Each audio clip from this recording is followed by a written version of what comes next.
বিসমিল্লাহির রহমানির রহিম। প্রিয় শিক্ষার্থীবৃন্দ, অনলাইন ক্লাসে তোমাদেরকে স্বাগতম।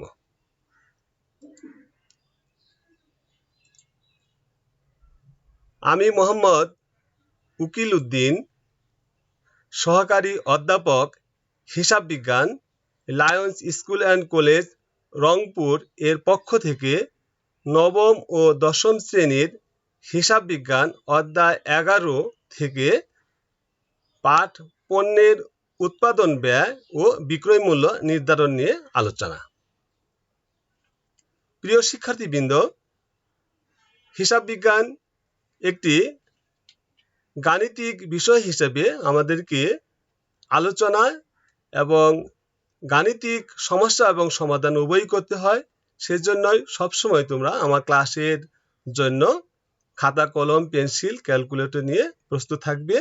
আমরা আমাদের অধ্যায়টি বিস্তারিত আলোচনা করব এবং গাণিতিক সমস্যা সমাধানের সময় তোমরা বিষয়গুলো তোমাদের খাতায় লিখে নেবে।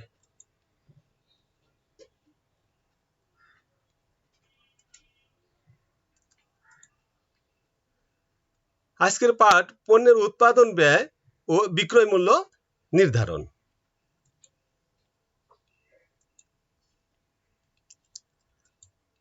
আজকের পাঠ শেষে শিক্ষার্থীরা পণ্যের উৎপাদন ব্যয় কাকে বলে তা বলতে পারবে। পণ্যের উৎপাদন ব্যয় নির্ধারণ করতে পারবে। উৎপাদিত পণ্যের মোট ব্যয় নির্ধারণ করতে পারবে। উৎপাদিত পণ্যের বিক্রয় মূল্য নির্ধারণ করতে পারবে। প্রিয় শিক্ষার্থীবৃন্দ, আমরা একাদশতম অধ্যায়ে আলোচনার প্রথম দিকে আমরা কিভাবে পণ্যের ক্রয় মূল্য নির্ধারণ এবং বিক্রয় মূল্য নির্ধারণ করা হয় তা আমরা আলোচনা করেছি। আজকে আমরা পণ্যের উৎপাদন ব্যয় এবং বিক্রয় মূল্য কিভাবে নির্ধারণ করা হয় সেই বিষয় নিয়ে বিস্তারিত আলোচনা করব। প্রিয় শিক্ষার্থীবৃন্দ, তোমাদের নিশ্চয় মনে আছে যে বিশ্বে দুই ধরনের ব্যবসায়িক প্রতিষ্ঠান লক্ষ্য করা যায়। এক ধরনের ব্যবসায়িক প্রতিষ্ঠান পণ্য ক্রয় করে এবং ক্রয় মূল্যের সাথে প্রত্যাশিত মুনাফা যোগ করে বিক্রয় মূল্য নির্ধারণ করে থাকে। এটা হলো প্রথমত। দ্বিতীয়ত আরেক ধরনের প্রতিষ্ঠান আছে যারা পণ্য উৎপাদন করে উৎপাদিত পণ্যের মোট ব্যয়ের সাথে প্রত্যাশিত মুনাফা যোগ করে পণ্যের বিক্রয় মূল্য নির্ধারণ করে থাকে। আজকের আমাদের আলোচনা দ্বিতীয় অংশে, অর্থাৎ পণ্য উৎপাদন করা এবং উৎপাদিত পণ্যের মোট ব্যয় নির্ধারণ করে তার সাথে প্রত্যাশিত মুনাফা যোগ করে বিক্রয় মূল্য কিভাবে নির্ধারণ করা হয় সেই বিষয় নিয়ে আজকে আমাদের আলোচনার অংশ।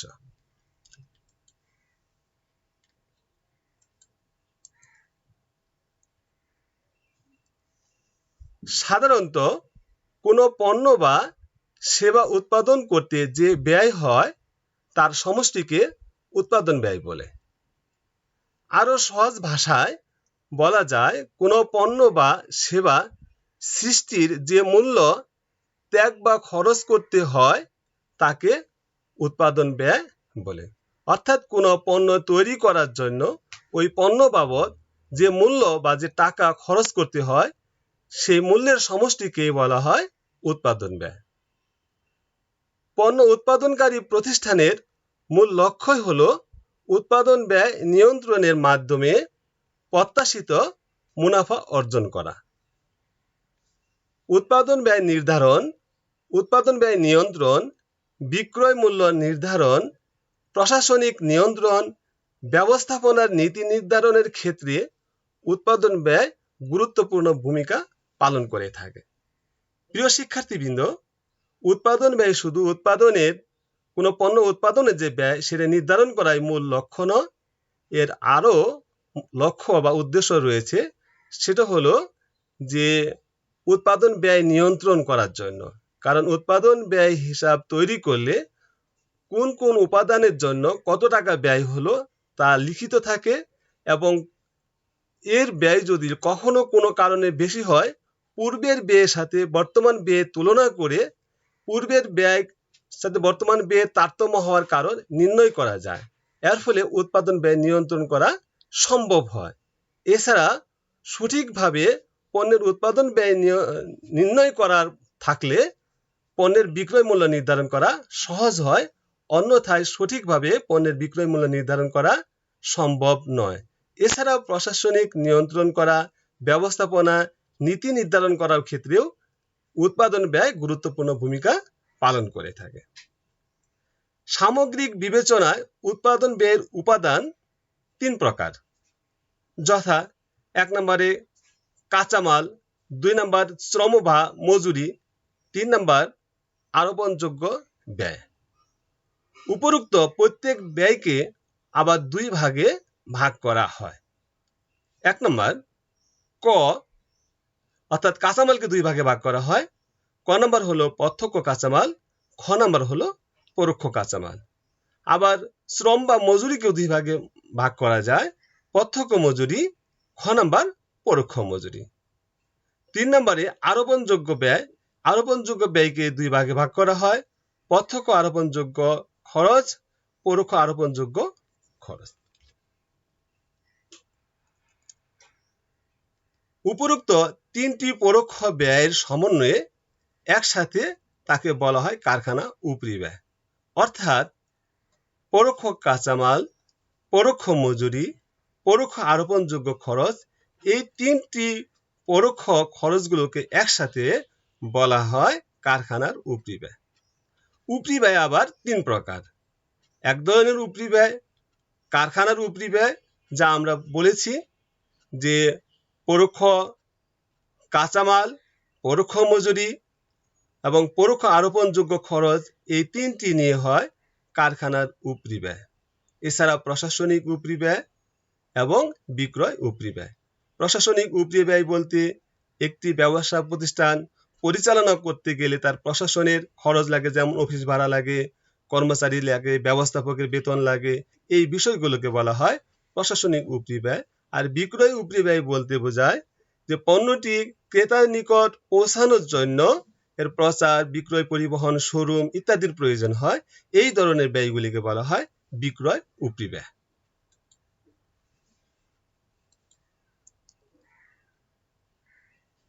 প্রিয় শিক্ষার্থীবৃন্দ, উৎপাদনের মোট ব্যয়কে আরো নিম্নরূপভাবে বিশ্লেষণ করা যায়। প্রত্যক্ষ কাঁচামালের ব্যয় আমরা কিভাবে নির্ণয় করব? প্রত্যক্ষ কাঁচামাল নির্ণয় করার ক্ষেত্রে প্রথমে কাঁচামালের প্রারম্ভিক মজুদ থাকলে এই প্রারম্ভিক মজুদের সাথে কাঁচামাল ক্রয় করা হয়ে থাকলে তার যোগ হবে, ক্রয় পরিবহন থাকলে তার যোগ হবে, এবং ক্রয়কৃত কাঁচামাল ফেরত দেওয়া হলে তা বাদ দিতে হবে, এবং সমাপনী কাঁচামালের মজুদ থাকলে সেটা বাদ দিতে হবে। এই প্রক্রিয়া অনুসরণের মাধ্যমে আমরা প্রত্যক্ষ কাঁচামালের ব্যয় নির্ণয় করতে পারব। অর্থাৎ নিট কাঁচামাল বাবদ কত টাকা ব্যয় হয়েছে তা নির্ণয় করার সূত্র এখানে আমরা পেয়ে গেলাম। তারপর মুখ্য ব্যয়। মুখ্য ব্যয় কিভাবে নির্ণয় করা হয়? প্রত্যক্ষ কাঁচামালের ব্যয় এর সাথে প্রত্যক্ষ মজুরি যোগ এবং আরোপণযোগ্য প্রত্যক্ষ খরচ থাকলে সেটা যোগ করতে হবে। যোগ করে আমরা যে ফল পাবো এই ফলটাকে বলা হয় মুখ্য ব্যয়। যদি আরোপণযোগ্য প্রত্যক্ষ ব্যয় না থাকে তাহলে প্রত্যক্ষ কাঁচামালের ব্যয়ের সাথে প্রত্যক্ষ মজুরি যোগ করলে আমরা মুখ্য ব্যয় পেয়ে যাব। রূপান্তরিত ব্যয়। রূপান্তরিত ব্যয় সমান প্রত্যক্ষ মজুরি যোগ কারখানার উপরি ব্যয় সমান রূপান্তর ব্যয়। কারখানার উৎপাদন ব্যয় মুখ্য ব্যয়ের সাথে কারখানার উপরি ব্যয় সমূহ যোগ করলে যে ফল পাওয়া যায় তাকে বলা হয় কারখানার উৎপাদন ব্যয়। তৈরি পণ্যের উৎপাদন ব্যয়। কারখানার উৎপাদন ব্যয় যোগ প্রারম্ভিক আধা তৈরি পণ্য বিয়োগ সমাপনী আধা তৈরি পণ্য। প্রিয় শিক্ষার্থীবৃন্দ, এখন আধা তৈরি পণ্য বলতে কি বোঝায়?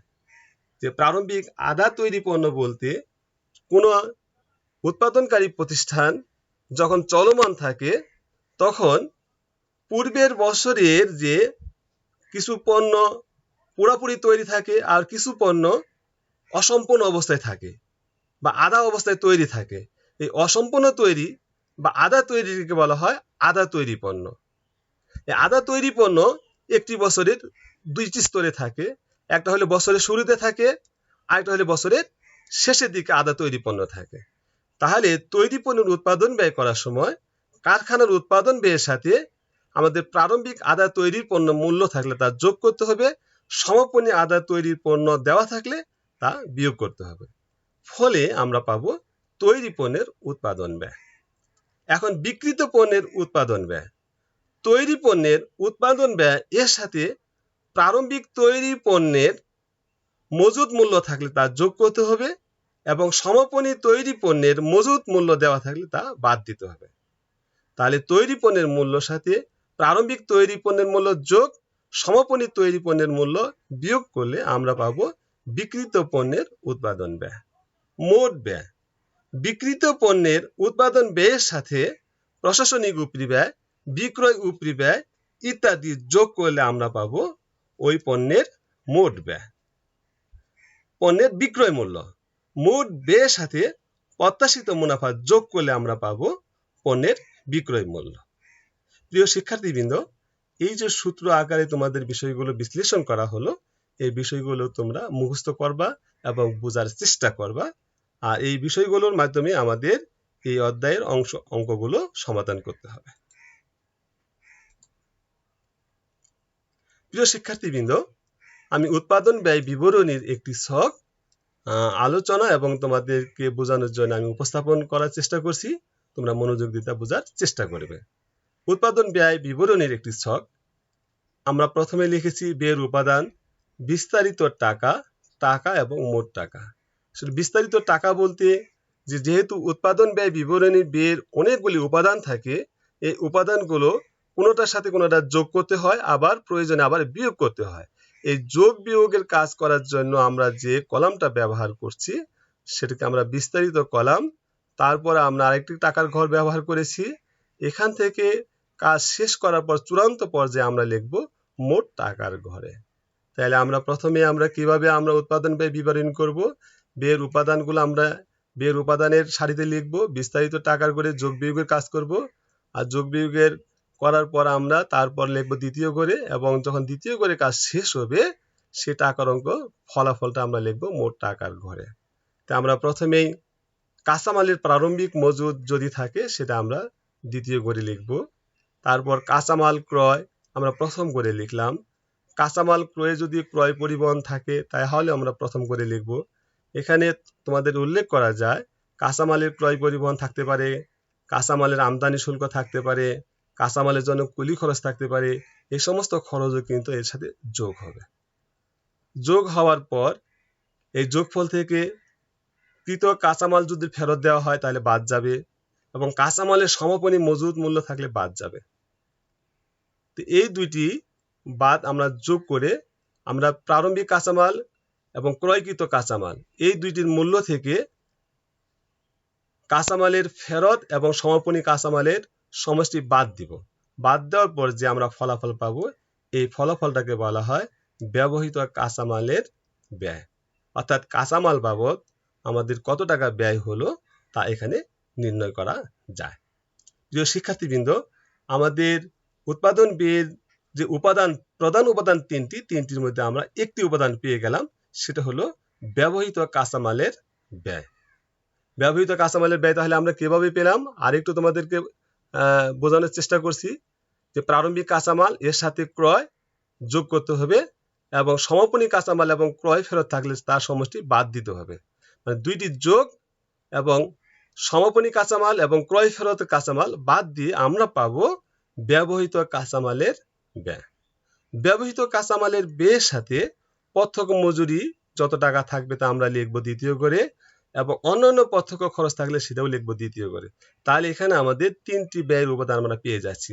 একটি হলো ব্যবহৃত কাঁচামালের ব্যয়, আরেকটি হলো প্রত্যক্ষ মজুরি, আরেকটি হলো অন্যান্য প্রত্যক্ষ ব্যয়। এই তিনটি প্রত্যক্ষকে যোগ করে আমরা যে ফলাফল পাবো সেই ফলাফলটা আমরা লিখবো তৃতীয় ঘরে। এটিকে বলা হয় মুখ্য ব্যয়। তাহলে মুখ্য ব্যয়ের মধ্যে তিনটি উপাদান থাকে, তোমাদের এটা মনে রাখতে হবে। কি কি তিনটি উপাদান থাকে?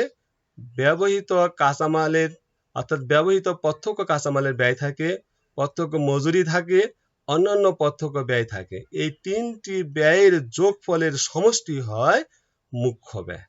তো প্রিয় শিক্ষার্থী, মুখ্য ব্যয় কিভাবে হয় তোমরা একটু মনোযোগ দিয়ে বোঝার চেষ্টা করবে।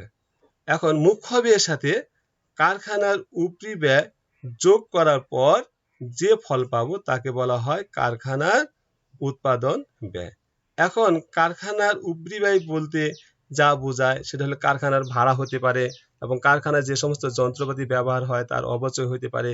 এই ব্যয়গুলিকে বলা হয় কারখানার উপরি ব্যয়।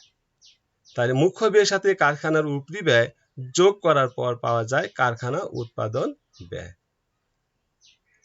কারখানার উৎপাদন ব্যয়ের সাথে প্রারম্ভিক চলতি কাজের মজুদ বা আধা তৈরি পণ্য আমরা যদি যোগ করব এবং সমাপনী চলতি কাজের মজুদ যা আধা তৈরি পণ্য আমরা বিয়োগ করব, বিয়োগ করার পর যা পাবো তাকে বলা হয় উৎপাদিত পণ্যের ব্যয়। তো প্রিয় শিক্ষার্থীবৃন্দ, আমরা কিভাবে উৎপাদিত পণ্যের ব্যয় পেলাম তা আমরা এখানে অবশ্যই বুঝতে পারছি বলে আমরা আশা করি। আর যদি তোমাদের এরপরে কোনো সমস্যা থেকে থাকে আমরা ইনশাআল্লাহ ক্লাসে আলোচনা করব। বিষয়টা তোমাদেরকে বারবার অনুশীলনের প্রয়োজন আছে, যেহেতু এখানে বিভিন্ন প্রকার ব্যয় নিয়ে আলোচনা এবং বিভিন্ন রকম ব্যয় যোগ করে এক একটি ফলাফল পাওয়া যায়। তাহলে আমরা উৎপাদন ব্যয় বিবরণী দিয়ে তাহলে কি কি ফলাফল পেলাম? আমরা প্রথমে পেয়েছিলাম যে ব্যবহৃত কাঁচামালের ব্যয় কত টাকা হয় তা কিভাবে বের করা হয় সেটা আমরা পেয়েছি। মুখ্য ব্যয় কিভাবে বের করা হয় সেটা আমরা পেয়েছি। কারখানার উৎপাদন ব্যয় কিভাবে বের হয় সেটা আমরা পেয়েছি। উৎপাদিত পণ্যের ব্যয় কিভাবে হয় সেটাও আমরা পেয়েছি। এই বিষয়গুলো যেহেতু একাধিক বিষয় বের করা বিষয় রয়েছে, সেজন্য তোমাদেরকে বারবার অনুশীলন করতে হবে, এর কোনো বিকল্প নেই। এখন আমরা আলোচনা করব বিক্রিত পণ্যের উৎপাদন ব্যয় কিভাবে বের করা যায় সেটা নিয়ে আমরা আলোচনা করব। বিক্রিত পণ্যের উৎপাদন ব্যয়ের ছকটা তোমরা লক্ষ্য করো যে তোমরা তো আসলে যে কোনো কাজ করার পূর্বে প্রতিষ্ঠানের নাম, যে কাজটি করা হবে তার নাম এবং যে তারিখের জন্য তুমি করা হচ্ছে সেটা তারিখ লিখতে হবে। এটা তোমাদের যে কোনো কাজের জন্য এই তিনটি বিষয় কমন: প্রতিষ্ঠানের নাম, যা করা হবে তার নাম এবং কোন তারিখের জন্য করা হচ্ছে সেই তারিখ, এটা অবশ্যই উল্লেখ করতে হবে। এখন বিক্রিত পণ্যের উৎপাদন ব্যয় বিবরণী করার সময় আমাদের বিবরণী লক্ষ্য করি। আমাদের আছে ব্যয় বিবরণী, বিস্তারিত টাকা এবং টাকা। তো এখানে আমাকে প্রথমেই তৈরি পণ্যের প্রারম্ভিক মজুদ থাকলে এখানে যোগ হবে। তার মানে হলো একটি ব্যবসায়ী প্রতিষ্ঠান উৎপাদন করলেও উৎপাদিত সব পণ্যই তারা বিক্রি করা শেষ করতে পারে না। উৎপাদিত পণ্যের কিছু অংশ বিক্রি থাকে, অবশিষ্ট কিছু অংশ থেকে যায়। এই যে উৎপাদিত পণ্যের মোট অংশ থেকে যে অংশটা বিক্রি হয়ে যায় তা বাদ দেওয়ার পর যা থাকে তাই হলো মজুদ। তাহলে তৈরি পণ্যেরও যেমন মজুদ থাকে, আধা তৈরি পণ্যেরও যেমন মজুদ থাকে, তৈরি পণ্যেরও তেমন মজুদ থাকে। প্রিয় শিক্ষার্থীবৃন্দ, যে আমরা জানি মজুদ আমাদের দুইটি থাকে, একটা বছরের শুরুতে আর একটা বছরের শেষে। তাহলে তৈরি পণ্যের প্রারম্ভিক মজুদ আমাকে প্রথমে লিখতে হবে। এর সাথে আমরা উৎপাদন বিবরণী থেকে আমরা উৎপাদিত পণ্যের যে ব্যয় পেয়েছি সেটা যোগ করতে হবে। যোগ করার পর যে ফল পাওয়া যায় এটাকে বলা হয় বিক্রয়যোগ্য পণ্য। অর্থাৎ আমি এই পণ্যটা, অর্থাৎ আমার বছরের শুরুতে যে পণ্য ছিল এই পণ্যের সাথে আমি সারা বছর ধরে কতটা পণ্য আমি উৎপাদন করেছি সেটা যোগ হবে। যোগ হওয়ার পর যে ফলটা পাওয়া যাবে এই ফলটাকে বলা হয় বিক্রয়যোগ্য পণ্য। অর্থাৎ আমি এতগুলি পণ্য আমি বিক্রয় করতে পারবো।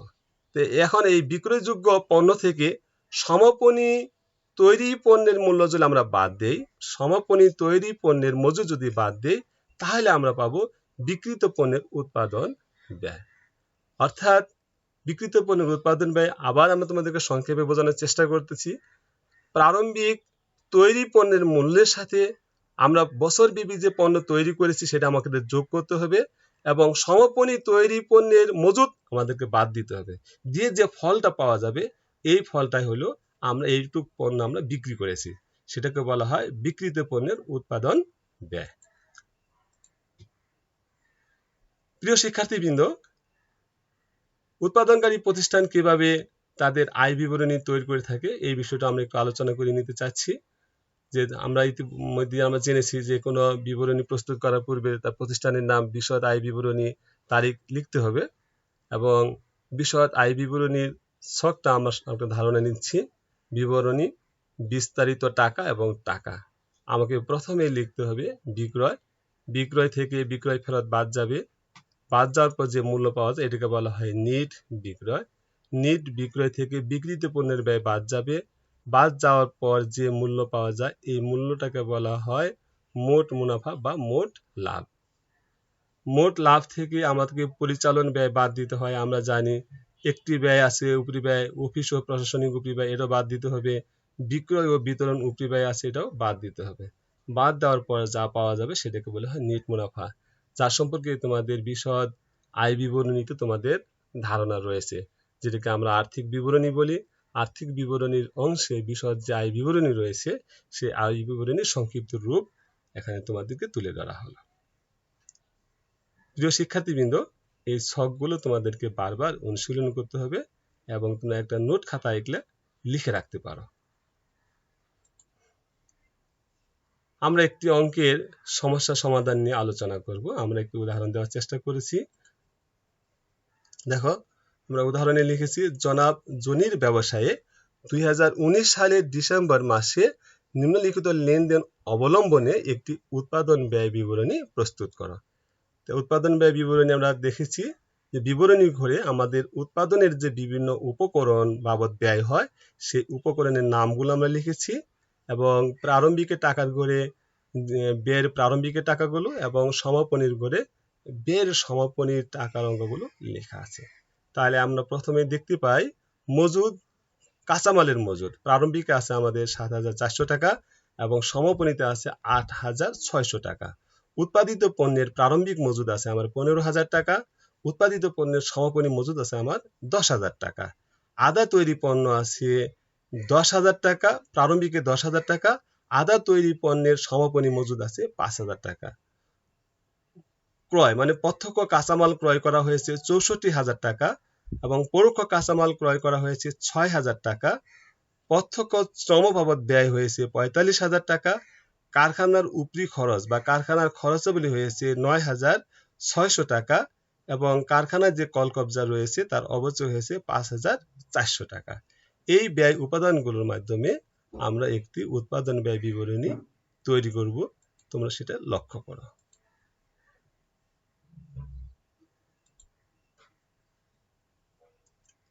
তো প্রিয় শিক্ষার্থীবৃন্দ, আমরা আমাদের উদাহরণের বিবরণীর মাধ্যমে আমরা একটি উৎপাদন ব্যয় বিবরণী তৈরি করেছি, যে জনির উৎপাদন ব্যয় বিবরণী, তারিখ ৩১ ডিসেম্বর ২০১৯। ব্যয়ের উপাদান টাকা বা বিস্তারিত টাকা এবং নিট টাকা। প্রথমে তাহলে আমরা কি লিখব? প্রারম্ভিক কাঁচামাল, যা আমাদের দেওয়া আছে ৭,৪০০ টাকা। কাঁচামাল ক্রয় করা হয়েছে ৬৪,০০০ টাকা। কাঁচামালের সমাপনী মজুদ আছে ৮,৬০০ টাকা। তাহলে এই দুইটি প্রারম্ভিক কাঁচামাল এবং কাঁচামাল ক্রয় দুইটি যোগ করে এখান থেকে সমাপনী কাঁচামালের মূল্য ৮,৬০০ টাকা বাদ দেওয়ার পর আমাদের নিট মূল্য থাকে ৬২,৮০০ টাকা। এই ৬২,৮০০ টাকাকে বলা হয় ব্যবহৃত কাঁচামালের ব্যয়, অর্থাৎ ব্যবহৃত প্রত্যক্ষ কাঁচামালের ব্যয় ৬২,৮০০ টাকা। এর সাথে আমাদের যোগ হবে প্রত্যক্ষ মজুরি, যা ৪৫,০০০ টাকা দেওয়া আছে। এখানে আরোপণযোগ্য প্রত্যক্ষ ব্যয় না থাকায় আমরা সেটা যোগ করিনি। তাহলে আমাদের মুখ্য ব্যয়ের জন্য ৩টি উপাদানের প্রয়োজন হয়। একটি হলো প্রত্যক্ষ কাঁচামালের ব্যয়, যা ৬২,৮০০ টাকা এবং প্রত্যক্ষ মজুরি ব্যয়, যার পরিমাণ হলো ৪৫,০০০ টাকা এবং আরোপণযোগ্য প্রত্যক্ষ ব্যয় না থাকায় আমাদের এই দুইটি ব্যয়ে যোগ করতে হবে। দুইটি ব্যয়ের যোগফল ১,০৭,৮০০ টাকা। এই ১,০৭,৮০০ টাকাকে বলা হয় মুখ্য ব্যয়। মুখ্য ব্যয়ের সাথে কারখানার উপরি ব্যয় যোগ করে আমরা পাবো কারখানার উৎপাদন ব্যয়। আমাদের উদাহরণের অঙ্কে কারখানার উপরি ব্যয়ের মধ্যে দেওয়া ছিল কারখানার খরচাবলী দেওয়া ছিল আমাদের পরোক্ষ কাঁচামাল দেওয়া ছিল ৯,৬০০। কারখানার খরচাবলী দেওয়া ছিল ৯,৬০০ টাকা। পরোক্ষ কাঁচামাল বাবদ খরচ দেওয়া ছিল ৬,০০০ টাকা এবং কলকবজার অবচয় দেওয়া ছিল ৫,০ 400 টাকা। তার মানে হলো কারখানার উপরি ব্যয় বাবদ দেওয়া ছিল 3টি উপাদান। একটা হলো কারখানার খরচাবলী, পরোক্ষ কাঁচামাল এবং কলকবজার অবচয়। এই 3টি সমষ্টি হলো কারখানার উপরি ব্যয়। এই মুখ্য ব্যয়ের সাথে এই 3টি কারখানার উপরি ব্যয় যোগ করে আমরা মোট মূল্য পেয়েছি 1,28,800 টাকা। এই 1,28,800 সাথে আমাদের প্রারম্ভিক চলতি কার্যের মজুদ মূল্য 10,000 টাকা যোগ এবং সমাপনী চলতি কাজের মজুদ মূল্য 5,000 টাকা বিয়োগ করে আমরা ফল পেলাম 1,33,800 টাকা, যা উৎপাদিত পণ্যের ব্যয় বলে গণ্য হবে। প্রিয় শিক্ষার্থী, তাহলে আবার আমরা লক্ষ্য করি কারখানার উৎপাদন ব্যয়ের সাথে প্রারম্ভিক চলতি কাজের মূল্য যোগ হয়, সমাপনী চলতি কাজের মজুদ মূল্য বিয়োগ হয়। বিয়োগ করার পর আমরা যে ফলাফল পেলাম তার নাম উৎপাদিত পণ্যের ব্যয়। উৎপাদিত পণ্যের ব্যয়ের সাথে প্রারম্ভিক তৈরি পণ্যের মজুদ আমরা যোগ করেছি 15,000 টাকা এবং প্রারম্ভিক বা উৎপাদিত পণ্যের সমাপনী মজুদ আমাদের দেওয়া ছিল 10,000 টাকা, আমরা বিয়োগ করে পেলাম মোট 1,38,800 টাকা, যাকে বলা হয় বিক্রিত পণ্যের উৎপাদন ব্যয়। প্রিয় শিক্ষার্থীবৃন্দ, আমরা এখন লক্ষ্য করলাম যে প্রারম্ভিকগুলো আমাদের যোগ করতে হয়, সমাপনীগুলো আমাদের বিয়োগ করতে হয়। তাহলে উৎপাদন ব্যয় বিবরণীর মধ্যে আমরা কি পেলাম? ব্যবহৃত কাঁচামালের ব্যয় কিভাবে বের করা হয় তার সূত্র আমি আলোচনা করেছি এবং গাণিতিক সমাধানের মাধ্যমে তোমাদের বোঝানোর চেষ্টা করা হয়েছে। মুখ্য ব্যয় কিভাবে বের করা হয়? মুখ্য ব্যয়ের সাথে কি করতে হয়? কারখানার উপরি ব্যয় যোগ করে কারখানার উৎপাদন ব্যয় বের করতে হয়। কারখানার উৎপাদন ব্যয়ের সাথে প্রারম্ভিক চলতি কার্যের মজুদ যোগ সমাপনী চলতি কার্যের মজুদ বিয়োগ করে আমরা পাই উৎপাদিত পণ্যের ব্যয়। এই উৎপাদিত পণ্যের ব্যয়ের সাথে আমাদের প্রারম্ভিক তৈরি পণ্যের প্রারম্ভিক পণ্যের মজুদ আমাদেরকে যোগ করতে হয়, অথবা উৎপাদিত পণ্যের প্রারম্ভিক মজুদ যোগ করতে হয় এবং উৎপাদিত পণ্যের সমাপনী মজুদ আমাদেরকে বিয়োগ করে যে ফল পাই এই ফলটির নাম হলো বিক্রিত পণ্যের উৎপাদন ব্যয়। প্রিয় শিক্ষার্থীবৃন্দ,